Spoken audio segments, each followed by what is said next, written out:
Hi, I'm Mohit. Hi, I'm Malika, and we are the founders of the Moms Company. I've been an army kid. I traveled pretty much across the country. And it was very interesting because my father was in the army, he retired, and my mother was a homemaker.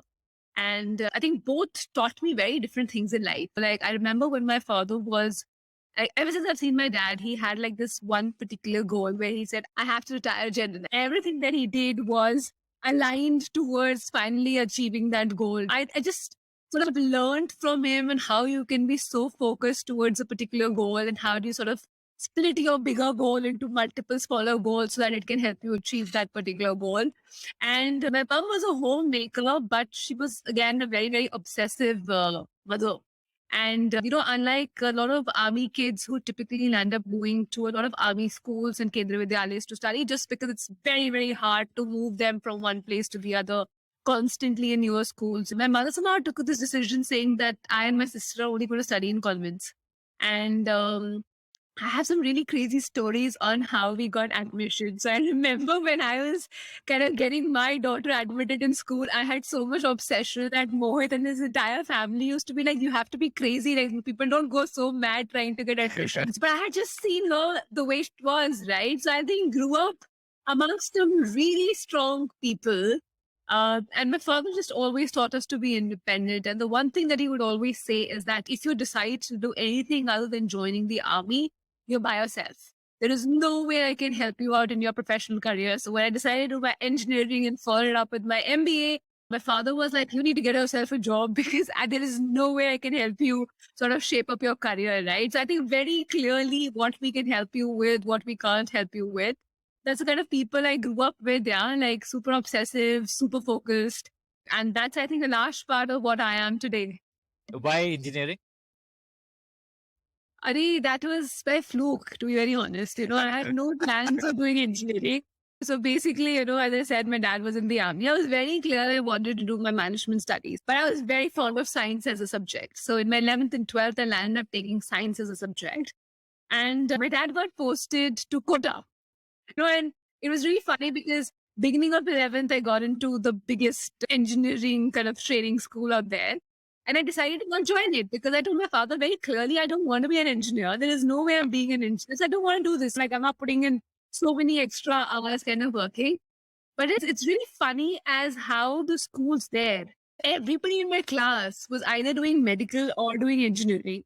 And it was Jan of 12th, which is just 3 months before boards. Then I just went back home one day and said, like, what is happening by the everybody's doing it. And then before I knew it, I was doing engineering. Had it not been for that posting, I would definitely not be an engineer. But did you enjoy engineering? I What love stream did you take up? Okay. I did electronics and I really enjoyed myself. I think it is, every education adds like a particular trait to you, which kind of grooms you to do something very differently than anything else. You may not use the formal education and pick up from what you've actually learned in the books. But I think engineering just taught you to be like extremely resilient because I did Pune University and there is a huge case of people not graduating from the university properly. Like it's a very high rate of people get there. We used to call it AKTs, which is basically a drop a year. I remember I just got into doing that. And I think you make one of the best friends when you're doing and you're living in a campus and kind of getting trained, right? And I'd never lived in a place for more than 2 years. So actually my first set of friends who I'm the closest to actually came from an engineering school and not from anywhere else. So yeah, very different experience. Loved how analytical it made me and gave me the power and the courage to stay up all night junking on food to make sure that you can give the exam the next day. Right. Okay. So, Mohit, tell me about your origin story. What are your early influences that made you who you are today? Yeah, so very interesting and very different. I'd say in terms of where I am, again, I think an equal hand of my mom and dad, but very different. So my father grew up in a home which didn't have too much, sleeping in the kitchen of a one-bedroom house with added responsibility of two sisters to get married off. And he in the 70s took a 800 rupee loan to be in the bunker of a ship and travel 7 days, even though he was completely seasick, to Bahrain, where he landed up as a job as an AC mechanic. And from there, I think through just sheer willpower and resilience, he taught himself coding, became a coder. I remember his stories wherein American Express, there were but there were punch card machines, right? Where you would have a 0 or a 1 and you would punch in a massive thing, right? Became a coder, grew in that. From then went on to work in oil and gas, again in IT. There came a point of time when he was 40. In fact, my age that I'm now almost. And he got fired. And I think just given the man that he is at 40, he said, I want to start a business. And the only thing he knew was computers. So his first days of his business was, picking up whatever computer accessories you could, loading it up in the boot of his car and going door to door selling in the Middle East. So he started his, business at the age of 40 and then grew from there. And I saw that growing up because I was in school at that time. They couldn't afford to have us. So me and my sister got shipped back to India, staying with our grandparents. He continued. My mom was there. Mother, who's constantly working, where I had to take care of my sister at home, brought that sort of hard work and resilience. And the other way that influenced me was that by the time I was in my 10th grade, I was working in my dad's shop assembling computers. So I started my career effectively in computer assembly and learning how to code. So when I came back to Bombay for my engineering, which was back in 2000, I actually started my first business in engineering college, was assembling and reselling computers, bringing what I had done. So that was my first taste of business. Yeah, of course. I mean, from then on, life changed quite a bit. My trajectory went from engineering to TCS because I wanted to be an engineer for the rest of my life. 2 years in TCS drove that out of me in every shape and form. But thankfully, then I got into Ahmedabad. Then that went into. You figured out at the end of TCS that you're done with coding.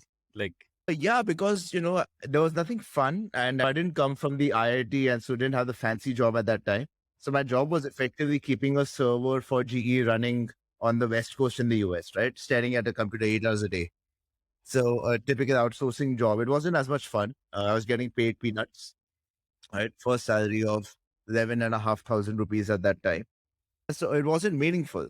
And then, of course, happened to get into IMA, did that, then McKinsey. How was that experience for you, the IMA experience? Incredible. I think similar to Malika. For me, my closest friends are now in IMA. Same thing, right? My schooling was in Bahrain and then, from there on, everyone went around the world, right? So my school friends, I haven't really kept in touch with. There are very few. Engineering, I have a few, but I think my closest friends are from IMA. And also the other interesting bit is I think it gives you it does give you a big starting point in life. So that today, I have friends who I reach out to constantly in similar circles who are able to help and really help you, not just professionally, but personally as well. Few of them are mentors, few of them are colleagues. So yeah, an incredible journey. I think more than anything, it's the set of people that you grew up with and that became a part of your journey going forward. My closest friends are now my closest competitors in business. So we've had that journey. We've had some friends who were investors in the Momsco. So we've had that journey. We've had many of them being customers for us. Lots of professional partnerships as well. So very, very meaningful. I would say that and my McKinsey experience has truly shaped, where we've reached today. How did the two of you meet? Either of you can answer. Yeah. My answer on this is not allowed. No, so we met on his campus and actually we met on the last day on his campus. What were you doing there? And so there's this annual event that they have, which is called Confluence. So Confluence is where they invite, or there are different colleges that come in to participate in different events. And we were representing our college for Confluence when we came to IMA. And we'd come from there. And I think through the course of 3 days, on the final day, just before our flight, which was due to sort of take off 3 hours before, is where we met on campus at his canteen. And was there anything special about that meeting? It's really funny that throughout the course of 3 days, so it was me and a few of my friends who had gone in there, and Mohit happened to meet a lot of them through the 3 days, but my grandmom stays in Ahmedabad. So I used to go very often to meet her as well when there was nothing happening on campus. This was on the final day when they were sort of catching, when he was speaking to a very close friend of mine, and I was just sitting there, and then they were just discussing their TCS days. And at the end of the meeting, when he was leaving, so I said, yeah, let's stay in touch.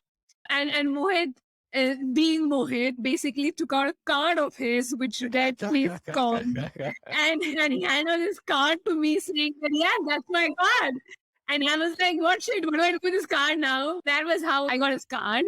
And then she chose to ignore everything on that card, and we ended up catching up on Orkut instead. So these are those Orkut days. So we caught up on Orkut. And then his family lived in Bombay. My college was in Bombay. So every time he would come, we would sort of meet.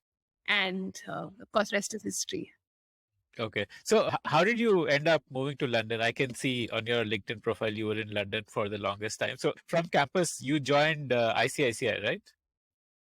So I joined ICICI from campus. I was in their financial institutions group, which is debt sales largely in treasury. Mohit was at that point of time joined McKinsey.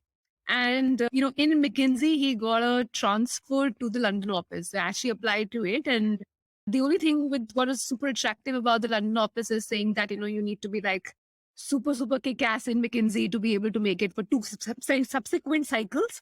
And only if you've done it for two subsequent cycles do you sort of make the cut to be eligible for the London office in McKinsey. So Mohit got the opportunity. He made the cut, which was anyways hard. And then I was 5 months pregnant. So then came a discussion saying that as 5 months pregnant, do you move now or do you not move? Should I go now or should I not go? But I think the opportunity was too good to say no to. So we decided to leave. So I quit my job from ICICI and moved to London with Mohit, and Mohit sort of went in there and landed up having our first daughter in London. And I had a blast in London. So I think one of the best decisions we made. A large part of why even the moms coexist and started sort of came up from our stay at London as well. Yeah. How is that? What was the influence of staying in London? So, I had quit my job and I went to London. And there's this thing that I keep telling a lot of Indian moms have, saying that we do a lot for our kids. And, like internationally, people don't do too much for their kids. And I think I landed up in London and that myth was broken. And like how? Because most of the moms kind of made me feel like I'm not doing enough with my child. And I sort of fell into that typical mom guilt thing, because feeding our children was what was sort of really pushing it really hard. But they were constantly working on stuff that can help them improve their brains, help develop the brain properly. Then there was stuff happening around taking your children out. There's a very, very strong thing of spending time with family and spending time with children and taking them out, right? Making time for family is a big concept there.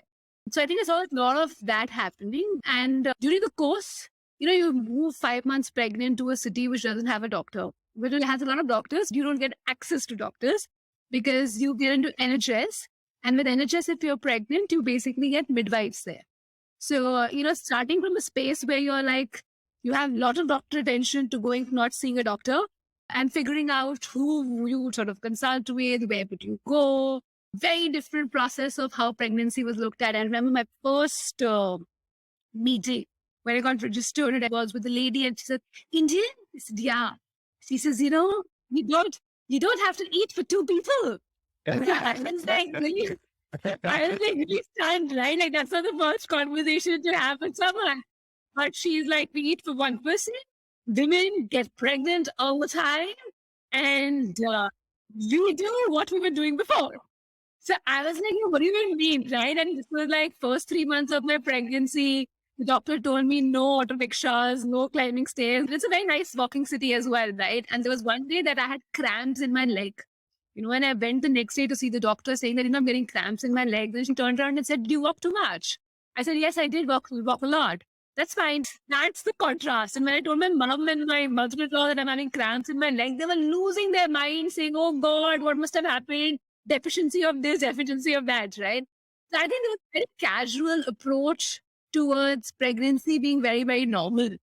And just a lot of it revolved around nobody taking decisions for you. I didn't have parents around. I didn't have friends who had children around. I didn't have very close friends as well.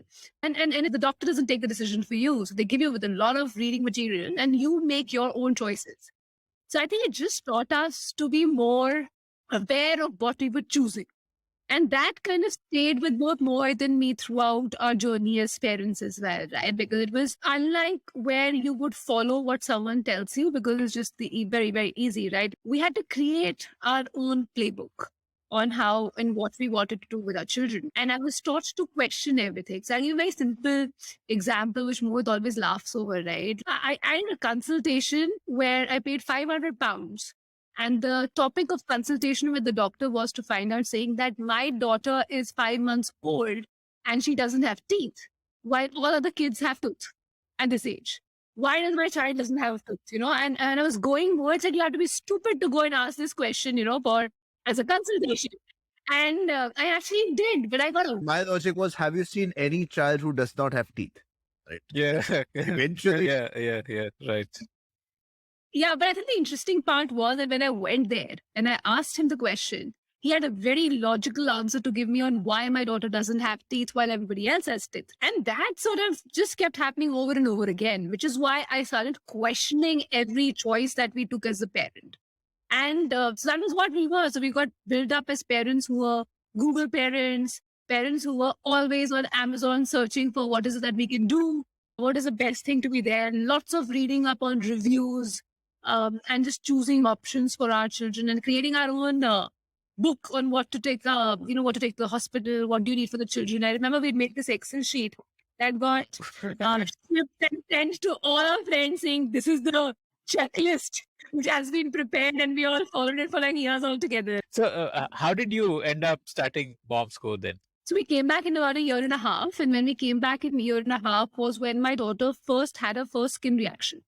She'd never had it over the past couple of years. And this was this 1 year that we got like a red patch on her body. And the red patch just kept growing and it used to be very itchy. And we Which year is this? Like, this when is you came back? 2012. We came back in 2012. And it was the end of the year where we had this little concern that Myra had on her skin. And I kept asking doctors, and they would keep giving me this steroid-based cream. And I would keep putting it, but the condition would come out somewhere else. And it just sort of kept happening till I met this one pediatrician who told me that this is because of dry skin. And, I was almost in a state of disbelief because I was using a really good moisturizer. And also the fact that I'd gone through so much trouble trying to figure out what her skin condition was. And the doctor just saying it's not good moisturization and you need to change the moisturizer. When she told me this was like, the question started in the mind saying, why is this moisturizer really not moisturizing, right? As a parent, you were used to questioning what you were choosing.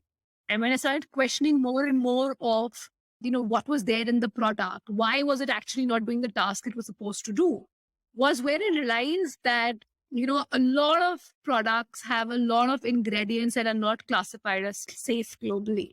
And there were a lot of brands that were using those ingredients. So one was that. The other was because of her condition, she needed allergen-free, fragrance-free products which are not available.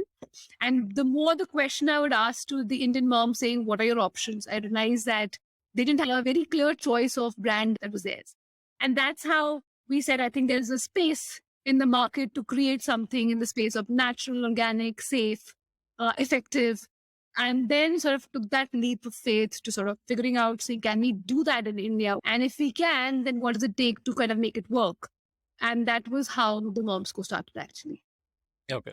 So Mohit, let me ask you this. What was that journey from realizing, okay, this is a gap in the market to actually shipping the first set of products?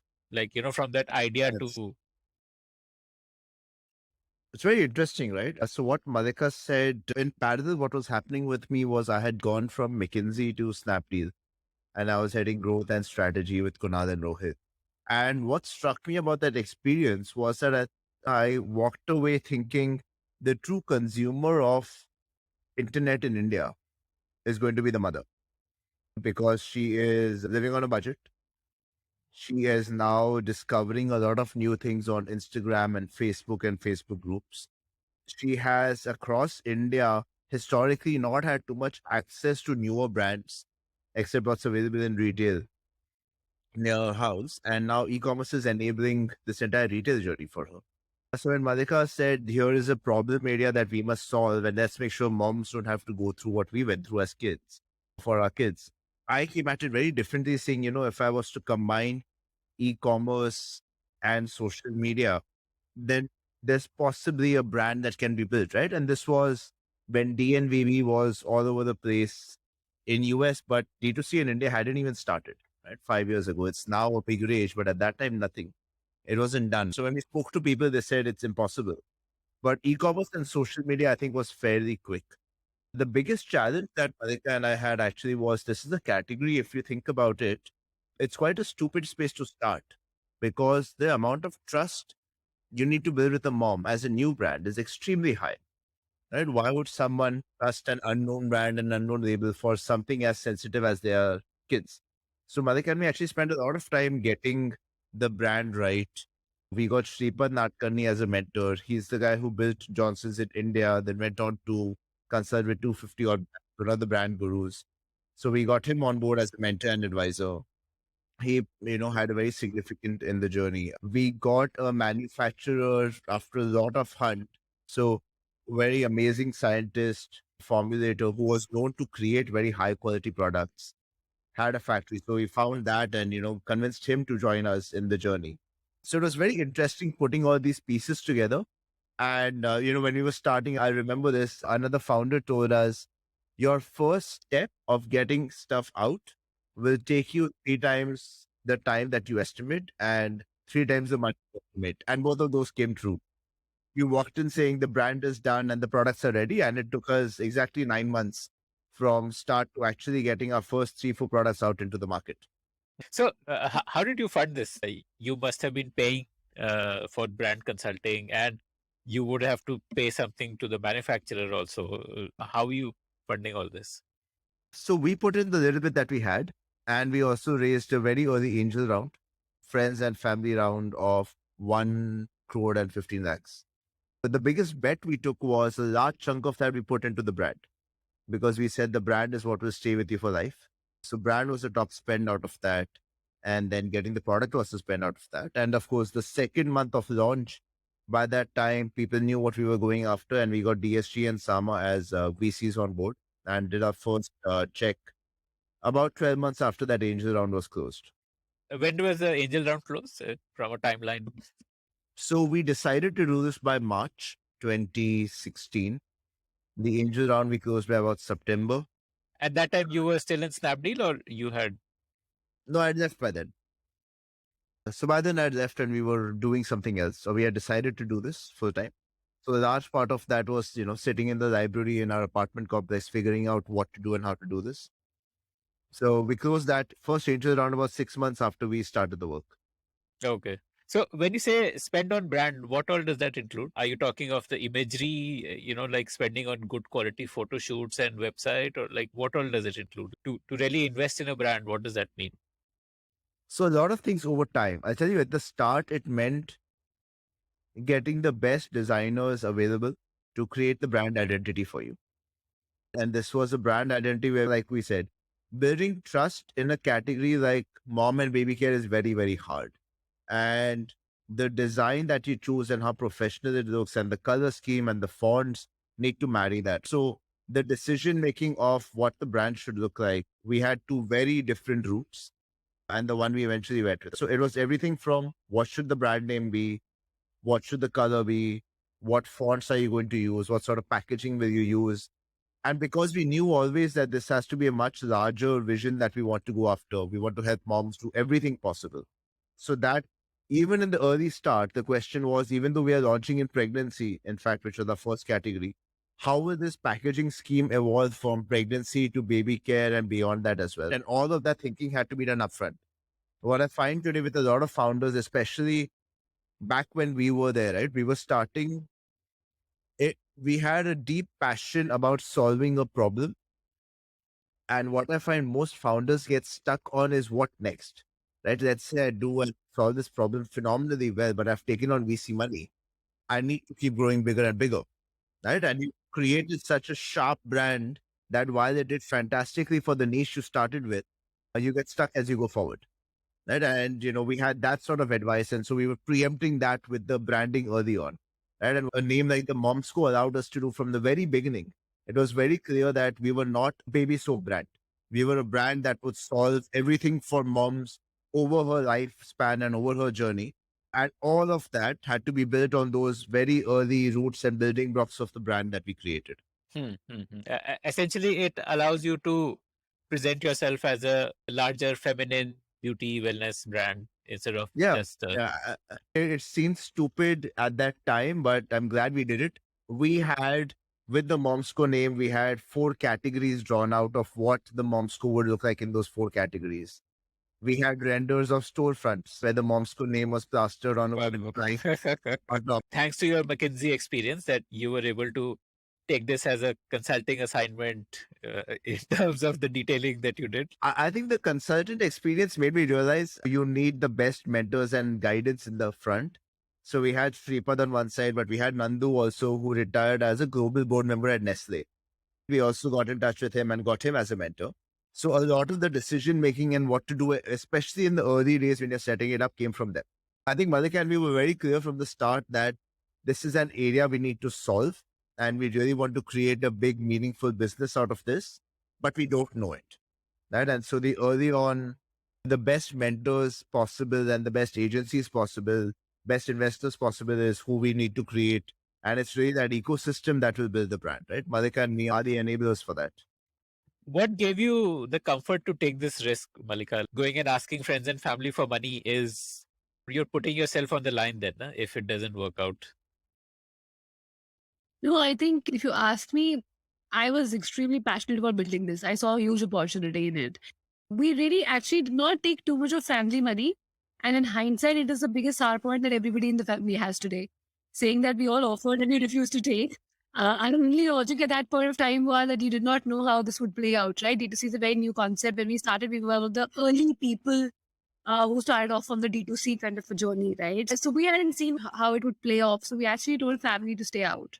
There were some very interesting friends and mentors who came along the way. And for them, it was all about the idea and the fact that they wanted to sort of attach themselves to the idea. And a few people who worked with him wanted to put in money. You know, I think very initially when you put in money on a large part of it is on the founders and the founders' vision.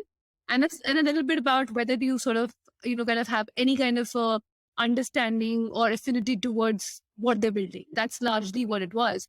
But I was very sure that there was definitely a gap in the market and it had to get filled. And I thought it was a really large opportunity. And we often tell people, for me, I think the biggest moment of truth or the fact that this could be big was when in the process of while we were doing the brand building and we were working with this agency too, the largest expense is what Mohit spoke about, right? From that 1.1 crores that we had raised was when we were doing consumer research. In consumer research, we were going to interview a family and a lady in South Extension. So for the people who don't know, South Extension is one of the most premium localities in Delhi, right? But what we did not know was that it also has a little part to it, which is not the affluent society. Yeah, so we landed up going there. And once we reached there, I was kind of looking at the agency saying, Ye kahan aa gaye? I couldn't take my car inside. Like I had to park the car outside and we walked up to the building. It was a really large building, but the building was split by different colors. And, it was only later that we realized, and we were sort of sitting in and very, very filmy, if you could just portray it like that, right? Like we had few aunties sitting down, few kids playing below. And one child came in and said, Kiski ghar jana hai aapko? And I said, inke ghar jana hai. He said, come, I'll take you there. And we realized that one building, the different colors meant the houses on every, people's houses was different. So we went to this lady's house. She was about 4 months pregnant. And we entered the house and you entered into her kitchen and a welcome sort of a space. And then there's a bedroom. And that's it. That's the entire house. So our entire interview actually happened in her bedroom. And, there's a small bedroom where one side there is a life-size marriage portrait. And the other side is a little TV. And that's where your room. We sat at the bed. We were interviewing her. And while we were interviewing her, we realized that she had gone multiple times to the Body Shop store to make a purchase. And she had not purchased it from there, but she constantly went in to keep checking on what it was. She apparently bought some set from L'Oreal, which was 3,000, which was spoken of completely in the whole course of the event, at least 4 to 5 times. But the fact that she actually took that money out to buy something for herself was really interesting for me, right? And that sort of said, this is a new version of Bharat coming up where everyone is extremely aspirational in nature. And, everybody wants something which is good for them. And I think she was a large part of the reason where I got my conviction from, right? And I walked off from that meeting and I told her, if we, actually not after the meeting, it was before the meeting when we were walking up and she said, where have we come? And I turned around and said, chalo, ab to aa gaye hai, but, if this is where, we can reach, then we have a huge, huge market. And it was just that woman had spent so much money on her skincare. So it was extremely interesting for us. And that kind of, again, sort of went back to saying that, yes, I think we could do it. I think the doubt was, it was very unpredictable at that point of time because neither had natural picked up and those conversations had not started on being saved. So whether the idea will hit home or not, which is where the branding exercise that Mohit spoke about was not just packaging, but it was also what would the brand stand for? What would be the brand's identity? What would be the brand name? What would the brand communicate first, right? The conversation that you were having on, did you spend on photography? No, we never spent on photography. Like Mohit had, when we were having Myra, our first daughter, Mohit bought his DSLR and got used extensively there. Because, like when you raise money from really close friends and family, you're very, very careful of where you're spending. We never took a salary for almost about 2 years while we had their money, right? And then all we did was called friends and families, their kids to model for us. The photo shoot happened with sometimes Mohit doing the photo shoot, sometimes I doing the photo shoot. Really much later than we actually got professional photographers, professional videographers to actually do the whole set of shoot. But yeah, so a large part of it just went in defining who the mom school was, what the mom school was, what would it do, what would be its values. And I think that as a brand book was what we kind of spent the first set of monies on. So Body Shop must have been both an inspiration and a potential competitor, right? Because essentially you were building a body shop from India, right? With a similar promise of nothing which causes allergy, nothing artificial, no chemicals kind of products. Like maybe the proposition was quite similar to what Body Shop was, but what we were building was not really another FMCG brand. What we were building was a brand that was for the mother. She wanted some brand which she could trust. If you go back in time when we were growing up, our parents took a particular pride in saying that we are ex-babies, right? It was largely because of the brand love that particular brand owned. But over a period of time, it just sort of lost its charm and nobody else managed to replace that with anybody else. And the idea with the Mom School was, as the woman enters her journey into motherhood, all the way till her child is fairly grown up, can we be that one partner for her? So it was never meant to be and still isn't just another brand. It is more of a partner. So that was the intention with starting the Mom School. Okay, got it. So Mohit, tell me about which category launched first, what kind of numbers did you see, and how the business part of it was shaping up. So we started, interestingly, in pregnancy first, right? Pregnancy was as a category when we looked at it versus baby care. What we found that while for baby care retail is possible, for pregnancy it just isn't, right? Because women go through that as such a short duration of time. In retail and in offline, for you to find any cohort of pregnant women around a shop is fairly hard, right? So it's impossible to build a pregnancy brand offline, and we had seen no innovation in pregnancy at all online. Right? So rather than go head on in baby and burn a lot of capital there, we started in pregnancy first. It was a very interesting category because I think within a month of launch, we were already bestsellers on Amazon. Wow. So you directly launched on marketplaces. So we directly launched on marketplaces. And again, the logic there was, what do we want moms to build trust on? Do we want them to trust the Mom School as a brand? And therefore the brand is available everywhere and a bestseller in maternity?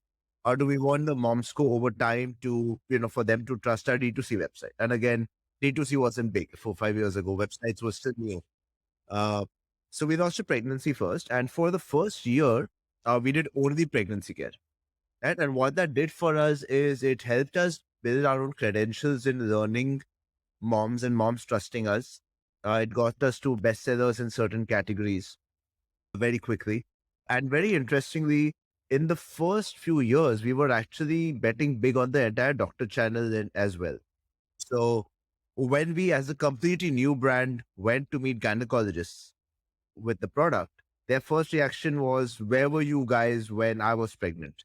Because they had seen no innovation in the category at all. And so that really helped us get supporters within maternity. The top gynecologists in Delhi and Bangalore started recommending the products, again, building on trust. So this was our first year journey. What were the products in pregnancy? We had a body butter and stretch mark oil and a body wash, which also helped with nausea and morning sickness and swollen feet and ankles. That's a very large portfolio from a maternity perspective because people had only said stretch marks so far. Yeah. Right. Right. So that did very well. And what kind of numbers? I think about 25, 30 lakhs a month. Okay. By the end of the And first this was after DSG had come. Yeah, so DSG came in because they had been looking for baby care in India as a space to invest for a long time. So they actually committed when we were doing 2 lakhs a month. What was the size of that check? Like $1 million in the first round. Okay. Yeah. So year one primarily around pregnancy and Yeah. 25 lakhs a month you ended year one at. And the entire idea was to build trust. And at the end of our first year of being maternity, then we went into baby care. Then the second year we launched baby care. Then the third year we expanded that. Second year would be like 17, 16 you started, right? So 17 was the first year. In a month or so, we'd be celebrating 5 years as a brand. So March 2017, we launched, 15th of March 2017. Exactly 15th of March 2018, we launched our baby care range. So that's about 4 years old now. We had spent about 2 years developing the entire range. So we did a baby wash, shampoo, hair oil, massage oil, baby powder, diaper rash cream, 8 products, which is all the basics that a baby needs, with similar, very high product quality, clinical trials, all sorts of testing, all natural, certified toxin free. I guess you must have been like neck to neck with Mama Earth around that time. They also were pretty much around, I think 17, 18 is when they... Correct. Very similar time frame. Okay. And what was your customer acquisition strategy? How were you building awareness and getting people to buy? How were you generating sales? See, we're very clear from the start that we are going to be a mom-focused player. We never really said that we're going to become a very large generic personal care brand. So all of our marketing strategy revolved around that. We were the first brand in India that created a shop-in-shop model inside hospitals. So we had the first stores that got created in waiting rooms, and our trained mom counselors would actually work with the moms and tell them about products and ranges and why our products were different. We'd work with doctors to educate them about the products and ranges. And that was a very large piece of the strategy. We did that for about 2 years. And then as COVID hit, we actually moved away from the doctor-led model. That was a big part of the strategy. And then the second part of it was working very closely on online groups, right? Malika was constantly on various Facebook groups, looking at what's happening over there, very closely connected to the entire mom influencer ecosystem. And they were a big part of the supporters for us in the early days. Malika, maybe you can talk about this, like in terms of how you generated awareness, buzz, what all stuff you did to really drive up sales. So I think, as Mohit said, of course, it was the usual stuff that we were doing on our D2C site and on Amazon, which were the first 2 partners we had. But other than that, I think what we did was very, very basic stuffs of welcoming everyone who came in. So our first set of consumers were actually people who came through the LinkedIn posts and the social posts that Mohit and I had put on our own social handles. And from there was where the journey started. And of course, there was discovery, which was happening. But what we did was with every person who in the order that got delivered, we would make sure that there was a very personalized touch to what we were doing. And we could kind of narrate to them and tell them what is it that we were trying to do. And that, of course, or during the course of it, we will try our best. But if you make any mistake, kindly let us know. What you like about us, let us know. What is it that you don't like about us, let us know. And Mohit and I used to actually make customer calls, like constantly. Anyone who shopped, we would call them and say, where did you find us? Where did you first see us? When you bought us, what was the thought in your mind? And we would do all of those calls as well, right? And I think it was these calls that helped us articulate the message that we wanted to tell people at large. And while all of this was happening, as he said, March 2017 was when we launched our pregnancy range. 1 year later was when the baby care range launched. The baby care range actually launched with a brand film, which I had shot with my daughters in my house. And a large part of it came from the fact that the authenticity of why you're doing what you're doing was what something was hidden for everybody else. It was the Mohit in my background that kind of got the first set of consumers saying that you're not just any other FMCG player, but your parents who are looking to build and create a better world for their children, right? And the fact that, you used to import initially before you started, and I also import, that these stories were very relatable to everybody else. And we did a lot of storytelling in the first year and year and a half. But then later, what parts of the story and the story that hit home and when we knew it did, we actually created and packaged it in the form of a video and then talking to a lot of people about it. And that was when the first film went on various mass media platforms, not very, very mass, but to spend that allowed you to do whatever. It was where we went with those messaging to a lot of people.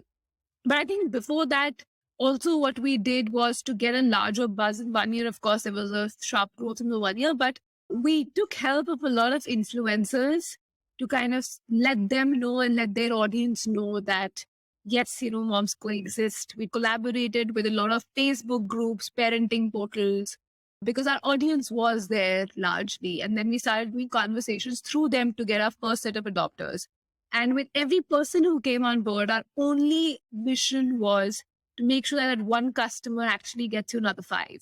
And then those 5 get you a lot more, and 10, and then 10 go to much more, which is where everybody had their own personalized referral codes. Everybody had their own personal things where they could make benefits out of growing us and growing with us. And I think what was the most beautiful and differentiated about us was the fact that as what we wanted, we became a part of people's lives.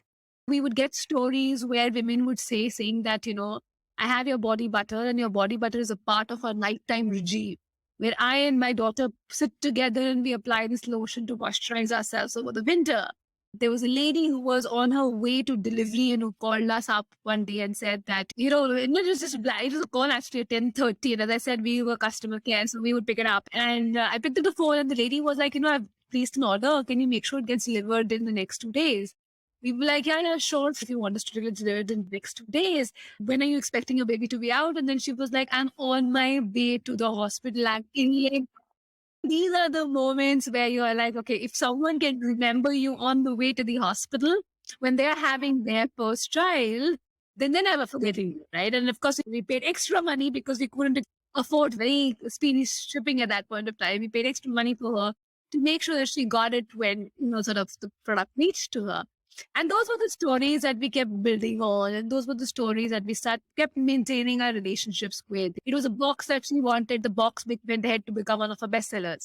Because what we did with the box then was the fact that if you want to have it as soon as you have your child, then what that essentially means is that it is something that everybody should aspire to be. So we have a round box for pregnancy.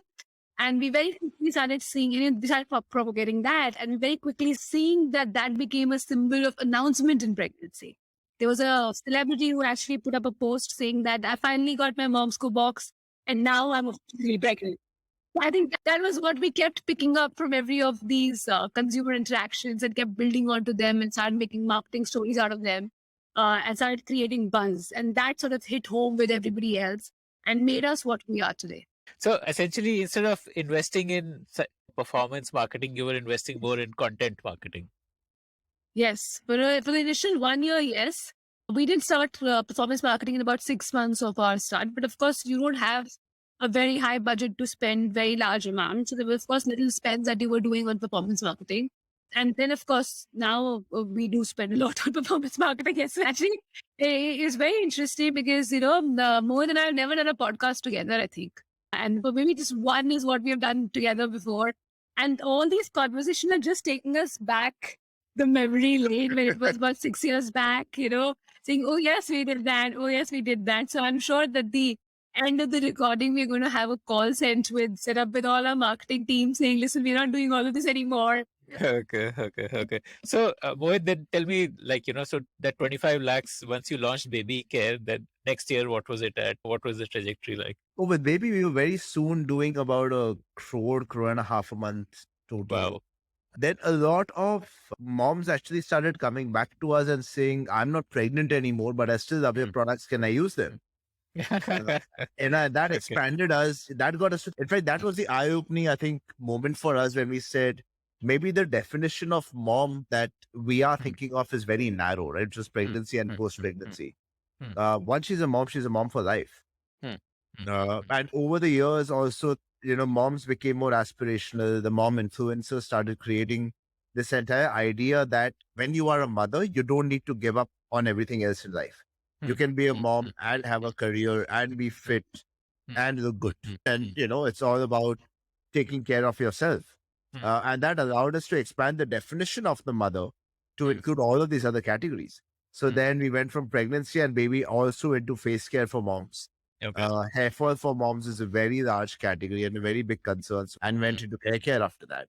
And of course, as you expanded the categories and the definition of moms, now that's when we started run rating about 150 crores, right? And that journey took us about 2 years to get to. 150 crores annual. That's amazing. Okay. Yeah. So this was like, when did you hit 150 crores? Which year? So this was about 2 years after that. Like early Yeah. March So, 2020 so type stuff. 2021, right in that time frame. Okay. Okay. So how did pandemic influence your strategy and your distribution channels? One quick question. So initially you started on marketplaces. When did you launch your own D2C website? We did D2C at the same time. I think that's been fairly consistent over time. What's really changed with the pandemic, it opened up retail for us. So we had, again, driven by consumer insights. So consumers started calling us and saying, how can you be so irresponsible? E-commerce is shut. You are the only thing I use for my baby. If you cannot deliver to me, do you expect me to use some other brand? That's you being an irresponsible brand. And, for us, it was a insight to say we probably reached a space in the lives of our consumers where, at least in the top cities, we need to be an offline retail. Right. So interestingly, when the world was shutting down retail, those 3 weeks of e-commerce being shut opened us to the opportunity that retail had. And how, by thinking about the entire doctor network, maybe we were delaying the retail journey for ourselves.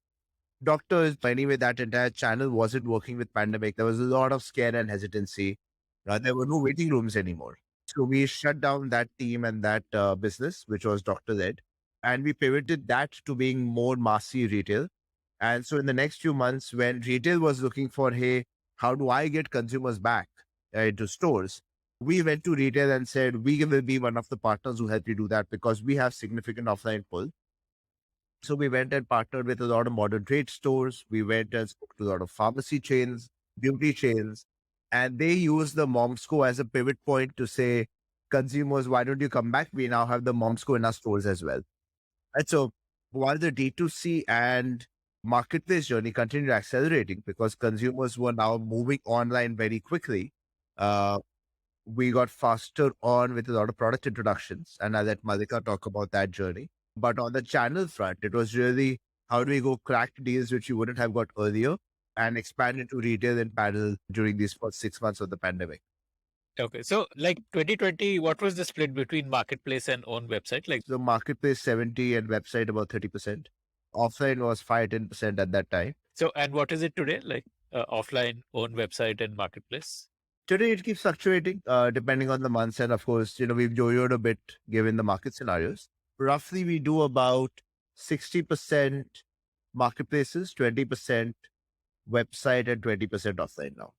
Okay. Okay. Got it. Okay. So what about the new product launches, Malika? So we have a very interesting set of about some 20 odd products that are launching this year. And as said, it's again expanding. So we sort of split our lives into pregnancy care, face care for moms, and baby care. And we have products launching across all categories. We're also launching home care this year, which is very interesting for us. There's a new space that we're entering. So laundry detergent for kids, dishwashers and cleansers. So like basically stuff that you use in your home. And then because it's very close to when you want to sort of have a cleaner, more natural space around you, when you want to sort of protect the environment as you're protecting everything else, a cleaner range of green products for home use. Got it. Got it. Okay. So what sells well on which channel? I mean, either of you could answer this. Like, which products sell well on marketplace, which products sell well offline? What are those trends which you have seen? Whatever you're advertising about gets sold on all platforms altogether. It might be the contribution per channel might be very different. So for instance, Nykaa will have a lot more of beauty portfolio that gets sold there. Amazon has even a very higher contribution that comes from baby as well. Your website, of course, is your brand site that sells both products. Retail, typically, whatever you're selling online, it kind of mimics the same platform and the same listing on selling offline as well. So pretty much similar spends. There's not a massive difference that we have seen in SKUs across channels that are dramatically different from what anywhere else would be. So I think it's pretty similar in terms of sales. And what are the top selling products? So we have an under eye cream, which is like a bestseller and has been a bestseller for the last 2 years across all platforms. It's one of the market leaders in the space. So it's a very interesting concept where we used coffee to kind of help remove dark circles and puffiness. And it comes in a very interesting roller format. So the format allows you to also gently do a little massage on the under eye area. So that's one. Our gift box, as I said before, right? The pregnancy gift box and the suitcase that we have for baby, those do exceedingly well because they've got a very high gifting options. Plus, people just sort of find it very easy where they get everything in one space and they can just pick it up, right? So a few of those. And from our very recent set of launches, we have seen these products in terms of face washes, which are doing really well. So our vitamin C face wash has really picked up, and our new range with vitamin C is also doing quite well. So I think fairly distributed across baby, pregnancy, and face care. So tell me about how you do product development. Like you were talking about this under eye cream, which has an innovative form factor. How do you go about doing this? Is there like a agency that helps in designing it, or do you look at what's going on globally, or do your manufacturers tell you, okay, this is something which I can make, or how does that happen? So the new product development completely happens within the company. We don't outsource it to anybody. No part of it is outsourced, from packaging to actual sort of development of the product. We take extremely high pride in really creating products that are world class in terms of their experience of using. And hence, what we do is we control the R&D now. So there's a brief that goes to the R&D team, and the R&D team starts working on creating the products. How does the brief go to them? Let's start from step one. How do you decide, okay, let's launch a product like this? How do you make the brief in the first place? So, first few ranges have been like what's not available and what needs to get created. So when we were doing pregnancy, it was, of course, personal experience initially where I came back and I realized there is no products. And that's what you end up creating. That's fairly easier in terms of figuring out what products to launch because your portfolio is really small. So I talk about what we do now, right? So in terms of what we do now is we try and sort of figure out what are the market needs in terms of what are the consumer facing in terms of challenges that are unmet, and what are those met needs that are sort of really standing and solving for what they should be solving for. Those are the two white spaces that we see where we say that, look, these are the places where you want to start from first. And, just one indication on what you could make next. The other indication is what is it that the consumers are searching more and more now, right? And whatever they talk about or whatever they search is what also goes into product development, right? Because those are going to be the needs, if not now, in about 3 months, 6 months, or 1 year, depending on how soon someone makes the adoption. The third very interesting format that we have is that once in a month, I go and have conversation with all the followers that we have on our social page. So the Moms Goes page is about 240K followers right now. And what we would do is I would on Mondays go there and ask them questions in terms of saying this is the whole day where I would personally be answering all questions. We call it the session actually called Ask Malika Anything. Whereas as a founder, I go and speak to everybody who has any question on anything related to product, personal life, parenting journeys, anything at all. And during the course of that is also where I keep feeding in product questions on what ingredient would you like us to launch? What product would you like us to launch? And that also sort of gives you a lot of feedback from the consumers. Once you know this is the product that you want to do and these were the main asks from the product, that's when you give the brief to the NPD team saying that, this is what the product actually needs to do. This is the format in which I want the product. This is the consistency, fragrance. And then they start the work of actually hunting real actives that can actually bring in a lot of efficacy in the products.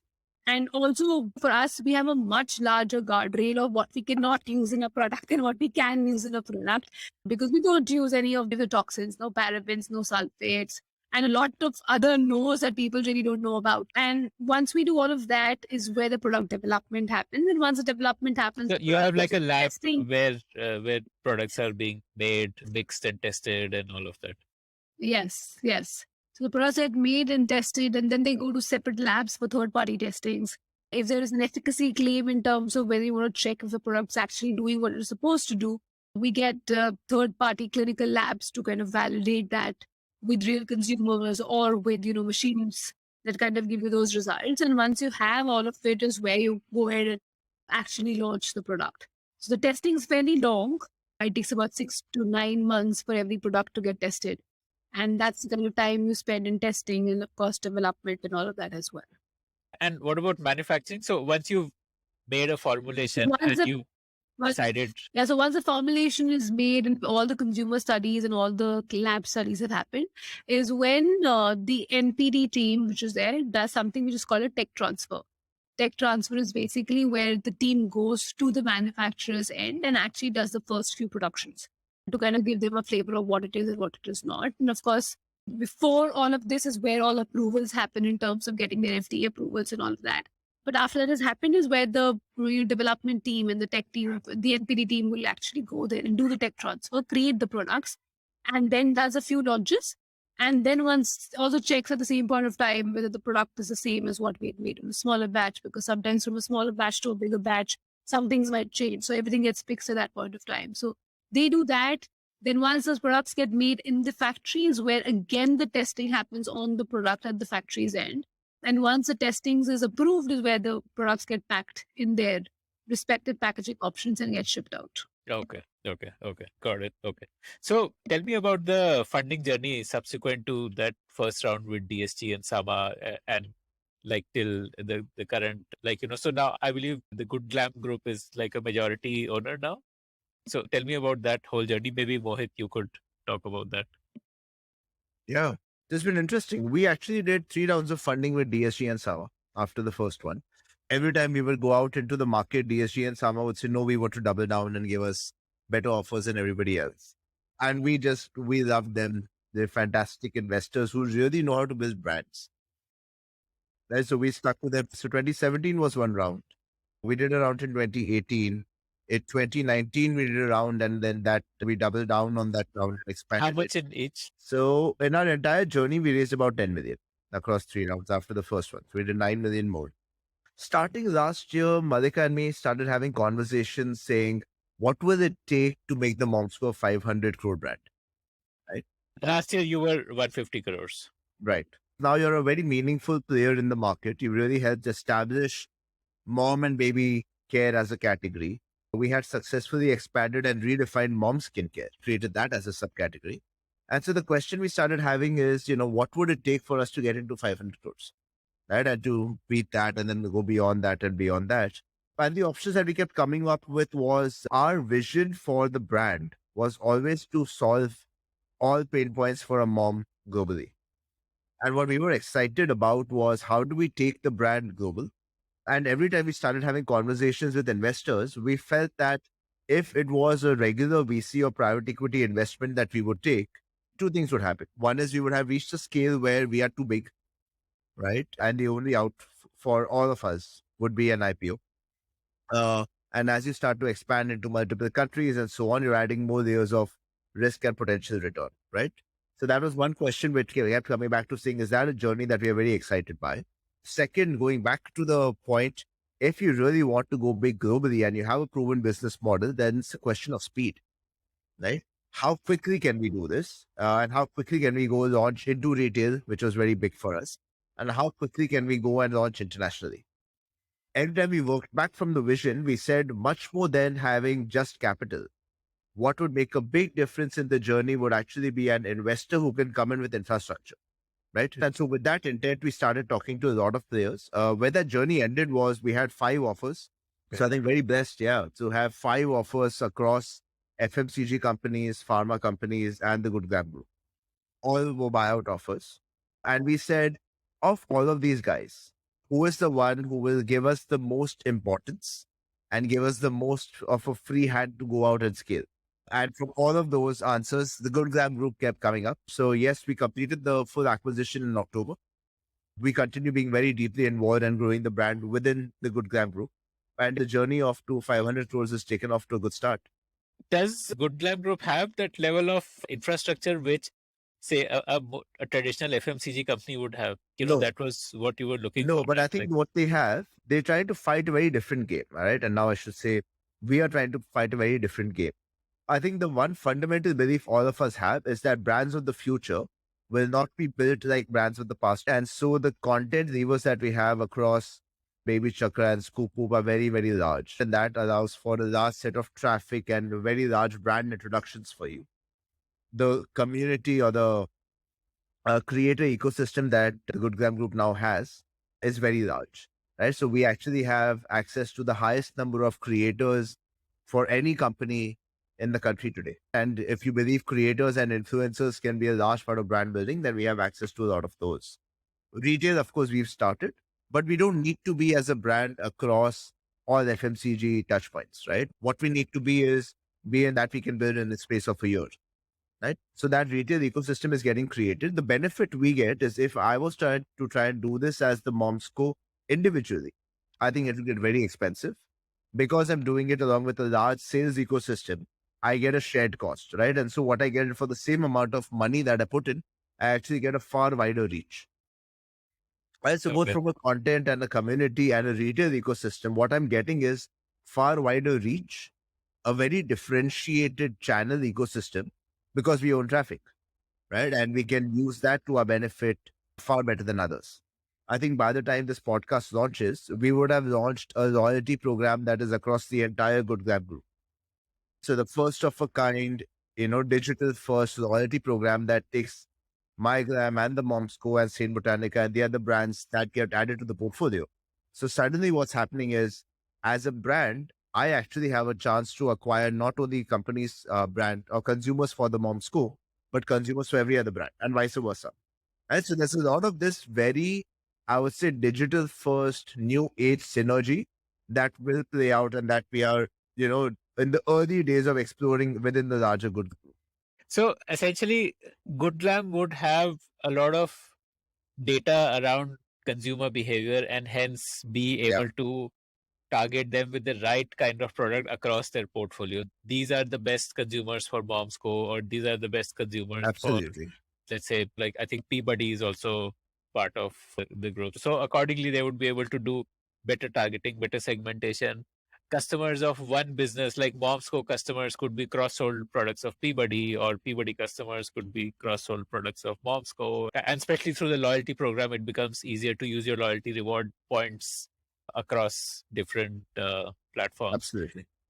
And then access to influencers. So which would be through the content platform. There you would be able to do better brand awareness, or brand awareness at a lower cost. Yeah. And like I said, right, think of this as the starting point, because brands of the future will not be built like brands of the past. If I go back to earlier in our conversation, right, a lot of the initial growth of the Momsco came because of what we were able to do with consumer insights, picking up the phone call, doing one-on-one sort of things and activations, right? Our hope with the brand is that we can do a lot more of those now at scale.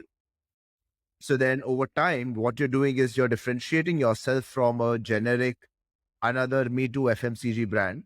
When everyone is saying the same thing, here is our opportunity as the Momsco to say it very differently and to continue being on the forefront of personalization and communication with the mom. That's the ecosystem that we are now building out. Yeah, and does Glam Group have like an offline distribution infra? Their products go offline also? Yeah. So by the end of this year, we're targeting to be in about 100,000 stores. Right? As a group, within that group, the Momsco will pick, I think probably 25,000 stores is where we'll get to.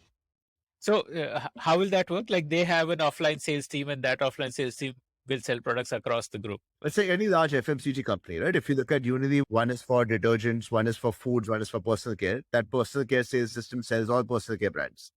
Right? So they go into the same store and sell 6 soaps across all the brands. It's the same, right? So you have a joint sales system, which is retail. That same retail ecosystem works for all the brands. Okay, got it. And what do you estimate you'll close this year at, like top line wise? Oh, it's very hard because we're in the initial phases of getting into it, but our target is to very quickly cross the 250 mark. Okay, amazing. Are you wedded to Momsco for life, or typically after acquisition, they like that entrepreneurial bug kind of bites you again after a year or two? What do you think it's going to be for both of you?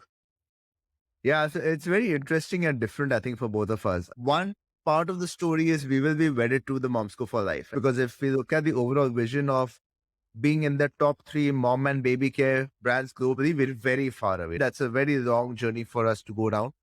So I think that's definitely one big part of it. In parallel, I think for me, I am very keen on giving back to the ecosystem. So I have started very actively working with founders, helping them think through how to scale. Like we were discussing earlier, putting out some content and sharing some experiences, a bit of angel investing. As I am playing a large part of adding that to my portfolio as well, of how I spend my time. So what drives me is how large an impact can I do? I think that impact for me goes beyond the Moms Ko Now into what are the other areas in which I can do it. If I was able to have a hand in creating 100 global brands, of which Moms Ko is one very large outcome, I think that's what would excite me a lot for the future. And what about you, Malika? Once a founder and once you've given, like I keep telling people, Mom's Co has been my third child. There is no way that you can disconnect yourselves from the Mom's Co ever, right? Like it is a large part of who we are today is because of the Mom's Co. We've spent like very long hours and too many years kind of building this, right? So it'll always be very personal to us and it'll always be ours, irrespective of who owns the majority stake in the company. But I think where I am right now is, of course, Momsco still has a long, long way to go. So we're constantly helping build that. Of course, integration is currently happening, which is again a very important part of what I'm spear leading right now as well. But what I've also started doing parallelly is that there's a lot of people who have been reaching out who need mentors. And I think a large part of what we could do was because we had some really sharp mentors and they kind of predicted a lot of stuff for us before it could get predicted for anybody else. So I think a lot of people just typically write into me on my Insta handle and I would speak to them and kind of set up time with them to mentor them. I've done it across some organizations as well. There are some signed up as a mentor. So I do forums, discussions, offline events, sharing a large part of what your journey is, speaking to other founders to kind of figure out with them, saying that, I think the fundamental thing about every founder, including us, is the fact that they're extremely optimistic in life. And everything there's a lot of optimism in what you're building because you're in so much love with what it is. It is extremely important that it exists because otherwise you won't be able to put in those extra hours and constantly be at it unless you really feel this is going to become big, right? But I think as a mentor, what you do is kind of either help them achieve that goal and tell them these are the building blocks that you need to build for sure. And then kind of amplify your reach in terms of what you are looking to do. Or tell them saying that what you're looking to build may not be the best thing to do unless you kind of either focus on just one thing, which is this, or you very quickly adapt and do a lot more things. And I think just having those conversations sometimes is very helpful. Sometimes just having conversations where you've gone through a part of the journey and someone just wants to sort of just think through and act as a thought partner with someone is very important. So a large part of what I'm also doing is weekends now go on having these conversations with a lot of people. So yeah, that's what's happening right now. Okay. So I want to do like a little bit of D2C economics. Maybe Mohit, you can help with this. A D2C company doing say 100 CR in top line, what percentage of that goes towards marketing spend? What percentage of that is for the cost of product, cost of packaging, cost of distribution? Can you break that down? It's different for every D2C category, right? I'll start from the broadest, right? Selling food at 100 rupees has very different economics from selling a mattress at 10,000. And so the way you calculate lifetime value, do I have to capture it in the first transaction or can I capture it in the person's first year, right? That changes the equation and the dynamic a lot across every single category. I'll tell you the broad economics that when I speak to investors are looking out for. And I think that's probably the way to look at it for now, right? What do they today consider a healthy business? Effectively, top to bottom, they say, if you're doing about 100 rupees in revenue, roughly 25% should be your cost of goods, right? About 20 odd percent to 25% should be marketing, right? So that leaves 50. The remaining 25% for you should be overheads, trade margins, cost of goods, etc. There's like distribution cost, marketplace commission. So 25 to 30%, right? And hopefully then there's another 10% on all sorts of other overheads, including your team. So that in your pocket and an EBITDA level, you're at a 15%. right? Those are considered great D2C economics. The way you get there is very different. So if you're selling a mattress, then ideally you spend a lot on overall top funnel, but ensuring the first order makes money. If you're doing food, you could give away the first order for free as a sample and then, have a product quality that's fantastic so people repeat over time. If you are selling makeup, then it could be just that, you sort of break even on your first order, but consumers then buy lots of different shades and colors and styles of makeup. So maybe they just buy very frequently. So that changes over time. But I think if you're selling something for 100 and you can end up at an EBITDA of 15, then that's very, very good economics. And how did you figure out pricing? That what should you price it at? What is the strategy to take towards pricing? Do you look at what are competitors doing, or do you look at cost plus, or like just in terms of figuring out pricing? So the Indian consumer is value conscious, right? The definition of value for a consumer changes. Our job when we were pricing was always to think about the consumer and say, for this particular product in this category, what does the consumer consider value for money? If you are a natural, toxin-free, certified high-end brand, effectively. And so the way we benchmarked ourselves was to the leading premium, mass premium player in each category. Right? So we continue to do that for every brand, every product. Now, of course, there is a whole D2C segment, right? So new age brands are a segment in ourselves. So now it's easier. You benchmark yourself against those. Earlier, it was, where are you switching your consumers from? Right. So as an example, if I think about baby care, we were definitely priced much higher than a Himalaya Johnson's, but we also made sure that we were priced much lower than any doctor recommended brand. And our logic was, look, compared to the mass brands, we are natural toxin free certified that they can't claim to be. And compared to the clinical brands, we are natural toxin free and cheaper, right? So give us a try. What about beauty products? How would you compare to, say, a L'Oreal, a Body Shop, and a Hindustan Unilever products? I think over time, what we've learned to do well is for every category, pick up who is the top selling competition in our price bracket, right? So it's not just those. We also have competition now from a Plum and a Mama Earth and a whole bunch of other D2C guys. So it's the same logic, right? We say, what are those guys offering at what price points? Compared to that, why should a consumer choose us? Right? And that's how we do the pricing for every product. Does the cost of distribution change from online to offline? Like online, you would pay like a margin to Amazon. I think it was very different because it was deeply discounted in online when we started. Over time, I think it's become more or less similar.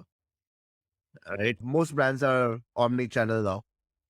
There are cases where the distributor sells online.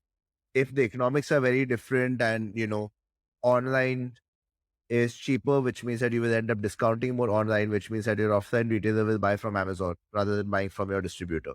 So all of those dynamics have played out in the last 4 to 5 years. So I'd say today it's broadly equal, right? Any online retailer is as good as any modern trade retailer in the country today. Okay. But what about general trade? In general trade, I assume you'd have to give a lot more margin. The cost of servicing the general trade would be higher. No? In modern trade, probably you'd have to give a lower price point because they're buying in bulk. Yeah. General trade changes again depending on who the store is. In our category, for example, beauty stores, the known beauty stores who can create a market for you actually have the highest trade margins. And then the most basic general store who needs you to pull in consumers will offer you better margins. So even in GT, I wouldn't say it's such a fixed number, right? It does change quite often. And a lot of that depends on how large that retailer is versus where you are in your journey as a brand. Malika. Also, it's not very different actually.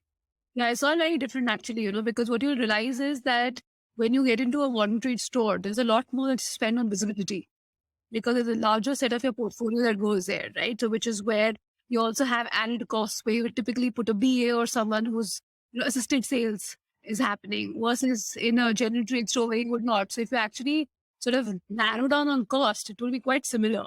Just the way both work is very, very different, where you could directly also look at your scale doing a direct contract with the modern trade outlet and sort of service a pan-India need versus when you go down to GT, you would need local teams to service, to recover the cash, to make sure sales are happening and all of that. So I think a large part of the difference between MT and GT comes from the internal structures that you need to build to service, not as much in terms of the margins that you would have, that they're not dramatically different from each other. Oh, okay. Okay. Got it. Got it. Okay. So how will you do your international expansion? Will it involve finding manufacturers outside and getting it produced outside and you handling the branding, or will it involve manufacturing in India, then exporting? How will that happen? Like, So, we've tried different versions of doing international. International for us, when we do properly, would be a team stationed in that local zone, because going back to what the brand stands for, the brand stands for being mom's true partner. So the underlying core of what the mom wants for herself, for her family, and her child is globally the same. But how that manifests is very different in different locations. So to be true to the brand, we would need local teams who kind of manage different parts of the portfolio. But the central team based out of India would always be the core team that's correcting and kind of approving of everything. And I go back to the L'Oreal model. Paris is the head office, which kind of approves every single thing that goes. To keep a check on what the brand is, we'll have everything based out of India, where the mom's core team, marketing team kind of sees everything. And then we have localized marketing teams in every zone building the brand locally in that area. Because a large part of also doing this is being available where the mother is. And that can't be done sitting out of here. Because unless you know the mother there, you cannot really expand and kind of create the similar connect. And a brand can't be very different in different locations. It needs to stand for the same values and kind of talk the same language, which is where I think that will become extremely important for us as we grow. and the strategy will be like export led, like manufacture in India and export? No, actually, we would set up a team there. We would, of course, get in touch with the distributor. But for now, of course, yes, from a product perspective, we'll start with exports. Once the business picks up, we look for a local partner for sure. Okay. Because doing it completely from here would not sort of be competitive in terms of cost. And the consumer is always value conscious. So you will have to create local places, but not immediately. Maybe at scale, and even at scale, maybe not all products from the portfolio, a few of them which are the fastest selling. You create local partners who kind of do the production and the entire process is there. So what are the low hanging fruits in terms of countries where you think you would like to target first? There's no low hanging fruit.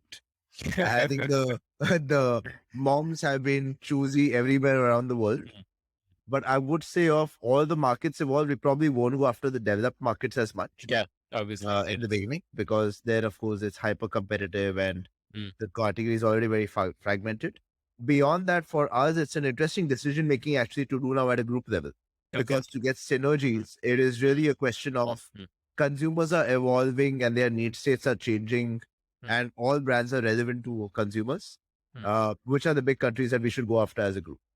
I guess Middle East would be. Yeah, I think currently focused on Middle East and Southeast Asia to start. Yeah. And then go from there. Okay. So why the rush to go global? I mean, India itself has a lot of potential in it, right? And if you ask the question, we give it the response for it. It's our job to plan for what happens 2 years down the line, what happens a year down the line. So we are in the planning phase for it going now, because of course you need to constantly think on where is your next jump of revenue for the year going to come from. But having said that, of course, we're still very, very focused on India, because India has a huge market that we're looking to cater to. Okay. So I don't know if you like this question or not. I'm going to ask it. Please feel free to refuse to answer if you want to. Can I please guess, how is it working together? No, it's not. Because what we get asked a lot towards the end of every conversation is, how is it working together? No, I will ask you that also maybe, but this is okay. So let me just ask, and please feel free to say no if you don't want to answer. So you and Mama were neck to neck at one point of time. Why did they pull ahead so fast?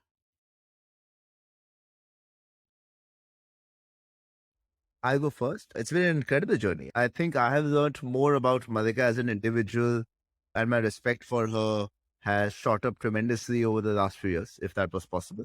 I think what people underestimate is, as co-founders, you go through lots of highs and lows, and having a co-founder who you can have blind faith in is insanely hard and insanely important. And to me, spouses as co-founders makes that big difference, right? You never need to second guess the intent behind what the other person is saying. Of course, the tough part of it is, how do you keep home and work separate? which is a balance we haven't found, right? Especially now that it's work from home effectively, like there is no semblance of balance. Yeah, Spend a yeah. lot of the time together. But that's something we've learned to be okay with and actually be happy with over time, right? So our work life merged quite seamlessly. And yeah, having someone who is your partner and co-founder and you work with together very, very well, it's been an amazing journey. I think I've thoroughly enjoyed it. Is there anything that you would have done differently in building up Momsco? Lots. Malika and me keep saying if we are ever to start a brand again, here is a list of 100 things you do differently. You learn a lot through the journey. It's Yeah. our first business. Like the second pregnancy, you had an Excel sheet. It's exactly like you know what to worry about and what not to worry about. You know where to focus your energy. So what is that Excel sheet like, just for helping the aspiring founders who are listening? Like what is advice that you'd like to share in terms of your own learnings and things you'd like to do differently? I think just keep focusing on who you're hiring and keep preempting the hiring need, right? What happens is in the whole course, sometimes it becomes, you don't realize that people are the cheapest cost center for you, right? And the highest output comes from them. So it's low cost, very high impact that comes from the people in the organization. So I think taking that little leap of faith and investing slightly earlier on people kind of gives you a lot more of a push in your journey, because each one of them comes with their own learnings, which traditionally have come from their own backgrounds, right? Which is very, very helpful. That's one for sure. The second would always be that I think what I would do very differently the next time around is reduce the dependence of what I am doing as a founder in the organization, right? There are a lot of other people doing what you're doing, and kind of learn to trust people very, very early on. I'll explain more. So, for instance, when we are doing what we're doing, we're very obsessive about every bit of what we're doing. As newer people come, they need the space and time to kind of adjust, develop, learn, and recreate. The reason why you've hired that person is because that person comes from certain learnings which you've not had in the past. And that kind of gives you the push for it, right? So I think giving them the space to be able to make that change is extremely, extremely important. In this case, you were the primary influencer who built the brand, right? You were the face of the brand, and like the videos featured you. And so you were indispensable. Like I would say this like an influencer led kind of a branding strategy. And you were that influencer who led it, right? Yeah. Yeah. But I could be an influencer for the consumer. I don't have to be the influencer necessarily within the organization as well. So I think actually not really. I would still be the influencer in the organization as well, because, you can drive everybody towards a passion that you hold very closely to your heart. But that doesn't necessarily mean you do a lot of work for everybody else also. So instead of giving people the learnings and the growth to kind of start taking that on by themselves, very early on becomes extremely important. Not everything needs to get checked. And giving the people the confidence that what they're doing right is extremely important. And that sometimes also sort of creates what sort of an organization you're going to be. Create processes, for instance, very early on, that the organization is less people dependent and more process dependent, right? That is extremely important. It cannot be led by people. And if the one person particularly leaves, then you also have everybody sort of shaken for the next 2-3 months to figure out what it is. So I think getting processes early on would be very easy. And I think what we have learned is that while we were building Momsco, we learned about a lot of processes. When you do it again, those processes are already like sort of booked up for you, where you know how to do it. So I remember even simple things like OKRs versus scorecards, all those conversations. And when we would do initially, we were like, what is an OKR and what is a scorecard? Now you're not there. Like you've tried a version, you know what works. You will just go ahead and replicate that. You have processes in place and everything in place, right? So I think the learning curve for a second-time founder is very, very high. And then, of course, it obviously makes sense for you to carry that same, as we said, the Excel sheet of what to do and what not to do. So being an influencer, is that something which you personally enjoy, or is it just a role that you're playing to build the brand? So I don't honestly think I'm an influencer, right? I may be influencer in the cold circle within the Momsco's office. I'm a very big influencer for sure. I think I have a lot of energy and I sort of transmit the same energy into the organization as well. I work very hard, and you would realize that most of the people within the organization also are very hardworking in nature. So within the office, yes, but at a larger scale, not really. I'm just somebody who converted a passion into something which was a successful business at the end of the day. And that's the story that people have. I've tried actually that from the Moms Co, I come across as a founder whom you can reach out to very, very easily and not someone who is very distant, right? Because I constantly tell people, I am one of you, right? I was a mother. I am a mother actually, but I was a mother who struggled and created what she did. I'm not a founder who decided and saw an opportunity and decided to create a company, right? I was a mother who faced a problem and decided to make a company. And I think that is the core of what the Moms Co is for as well. And that sort of keeps us rooted to what we're building. And which is where it becomes extremely important to kind of stay in touch with the consumer. So I don't go and influence anyone's decision. I don't go and tell them I love this, I don't love that. I don't compare brands. I don't do any of those. But I just sort of give people a medium to have a direct conversation with me, which probably a lot of people wouldn't have had. Got it. Okay. And you said you're very, very hardworking. How do you manage being a mom and a founder? Because are you able to really give enough time to your kids? How does that get balanced? There's a massive imbalance there. But I would initially start off with the typical mom guilt that everybody has. One particular instant which led me to give up all of that. And gone for an award ceremony, came back from an award ceremony, and that award was like really large. It was a really big piece of award that I got. And my older daughter, once fine day, decided to hold that little award piece, and then she drove around with it. And I said, "What is this? What is it that you're doing?" She said, "This is my new dress." And I said, "It's a dress." She says, "Yes." And I said, "Okay." And she said, "This dress is called Pride." And that was the day I decided that this is it, right? And I often tell my daughters, like, I might not be there to read your nighttime book every day. I might not be there when you're eating food every single day, on every meal, sitting with you, feeding you. But on any particular day when you think you need me or when you would want me around, you would always find me. And I would be the first one who would always be there. And that's the message that I've told them. And then I haven't missed a single recital they've had. I've never missed any PTM that they've had. I haven't missed any important decision making for them. So I haven't done any of it.